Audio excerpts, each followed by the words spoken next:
Halo, assalamualaikum warahmatullahi wabarakatuh. Bertemu lagi dengan aku Yudhistira di Review Official. Nah, gimana nih kabarnya buat teman-teman semua? Semoga dalam keadaan sehat ya. Di episode kali ini sedikit berbeda dengan episode sebelumnya, dimana kali ini aku sendiri. Di sini aku ingin mengajak teman-teman semua untuk kita bersama-sama mengkaji sebuah buku yang menarik untuk kita diskusikan. Dengan judul The Age of Sustainable Development atau Era Pembangunan Berkelanjutan. Nah, sebenarnya apa sih isi dari buku ini dan apa pelajaran yang bisa kita ambil dari buku tersebut? Sebelum kita masuk ke videonya, aku ingin mengingatkan kembali kepada teman-teman semua untuk jangan lupa subscribe, like, comment, and share Review Official. Oke, judulnya The Age of Sustainable Development atau Era Pembangunan Berkelanjutan. Nah, dalam perencanaan pembangunan ada 3 hal yang perlu kita perhatikan. Yang pertama ekonomi, yang kedua inklusi sosial, dan yang ketiga pelestarian lingkungan. Nah, sebuah perencanaan pembangunan bisa dikatakan terlaksana dengan baik apabila disertai dengan tata kelola yang baik pula, tata kelola pemerintahan yang baik sehingga tercapainya dari perencanaan pembangunan tersebut. Nah, namun bagaimana dengan pembangunan ekonomi? Bagaimana cara mengukur sebuah negara dikatakan dengan ekonomi dengan baik? Hal tersebut bisa kita ukur dari PDB-nya atau produk domestik bruto. Apa itu produk domestik bruto? Produk domestik bruto adalah sebuah nilai jual jasa dan barang yang diproduksi oleh sebuah unit, suatu unit dalam jangka waktu tertentu. Apabila suatu atau sebuah unit memproduksi jasa maupun barang dengan kapasitas yang meningkat setiap tahunnya atau dalam kala tertentu, bisa dikatakan atau bisa dipastikan perekonomian sebuah negara juga berjalan dengan baik. Artinya perekonomian suatu negara juga mengalami sebuah peningkatan indeks perekonomian. Nah, produk domestik bruto itu bisa dikatakan baik juga apabila terjadi transaksi di dalamnya, dalam suatu kota, wilayah maupun skup negara sekalipun. Nah, apabila transaksi tersebut terus berlangsung tanpa ada hambatan apapun, artinya pendapatan bersih, pendapatan kotor dari suatu produksi nilai jasa maupun barang juga akan mengalami terus peningkatan dalam setiap kalanya. Nah, di samping adanya transaksi dan kapasitas produksi yang perlu diperhatikan dalam upaya peningkatan produk domestik bruto juga adalah pada produknya.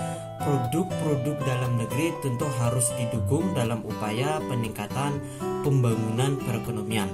Nah, produk-produk dalam negeri yang dalam hal ini adalah UMKM dan ekonomi kreatif tentu perlu dipromosikan oleh pemerintah. Bukan hanya sebatas dalam upaya pembangunan perekonomian, tetapi juga dalam rangka peningkatan produk domestik bruto per individu, artinya per orangnya. Bukan hanya diukur dari skup wilayah ataupun negara, tetapi juga dalam level terendah pun, yakni dalam skup individu. Nah, bisa kita bayangkan apabila produk-produk dalam negeri tidak kita promosikan dalam upaya peningkatan pembangunan perekonomian, maka produk-produk yang ada di sekitar kita akan dibanjiri dengan produk-produk luar negeri. Otomatis akan terjadi impor besar-besaran ketimbang ekspor besar-besaran. Nah, di samping akan terjadinya impor secara besar-besaran, akan terjadi ketimpangan di tengah masyarakat. Nah, ketimpangan di sini bisa kita lihat dari 2 wilayah, baik itu wilayah perkotaan maupun pedesaan. Kita bisa sama-sama menyaksikan untuk masyarakat yang tinggal di perkotaan itu bisa dikatakan hidupnya sekarang ini sudah mapan, sudah dengan segala kecukupan karena telah mendapatkan pekerjaan yang layak, baik itu di sektor swasta maupun pemerintahan. Nah, bagaimana dengan masyarakat yang ada di pedesaan? Nah, masyarakat pedesaan umumnya lebih menggantungkan nasibnya ke alam, baik itu bercocok tanam maupun beternak. Nah, dari fenomena ini bisa kita lihat apabila produk-produk UMKM yang umumnya itu ada di pedesaan tidak didukung, maka akan terjadi kesenjangan dan ketimpangan yang lebih besar lagi. Akan terjadi gap, baik itu di masyarakat di perkotaan maupun masyarakat di pedesaan. Nah, di samping akan terjadi gap atau ketimpangan di tengah masyarakat, nah tentunya pemerintah harus berupaya untuk menyudahi itu semua. Tidak ada lagi ketimpangan antara yang di perkotaan maupun yang di pedesaan. Tidak ada lagi ketimpangan antara si kaya dan si miskin. Semua memiliki hak sama dalam memperoleh apapun, dalam mengakses apapun. Pemerintah harus melakukan revolusi industri sehingga baik di desa maupun perkotaan mendapatkan hal yang sama tanpa ada sesuatu pun yang dikurangi maupun yang dilebihkan. Pada saat yang sama, pemerintah hebat adalah pemerintah yang dapat menggunakan sifat relevansi. Pemerintah dapat menjadikan pendidikan dan perawatan kesehatan sebagai investasi jangka panjang dalam rangka mengurangi ketimpangan dan dalam upaya pemerataan keadilan. Di lain sisi, pemerintah harus memastikan antara si miskin dan si kaya dapat menjadikan produktivitas sebagai investasi jangka panjang masing-masing, dan disitulah pemerintah dapat dikatakan telah mencapai tujuan bernegara, yakni memajukan kesejahteraan umum. Berbicara tentang kesejahteraan, tentu kita berbicara tentang kualitas hidup seseorang. Jika kita mengukur kesejahteraan seseorang berdasarkan PDB-nya, tentu itu hanyalah refleksi buruk, karena pada kenyataannya masih banyak masyarakat yang kelaparan, masih banyak anak-anak yang mengalami gizi buruk, masih banyak masyarakat yang tidak mendapatkan pelayanan kesehatan, keamanan maupun pendidikan secara gratis.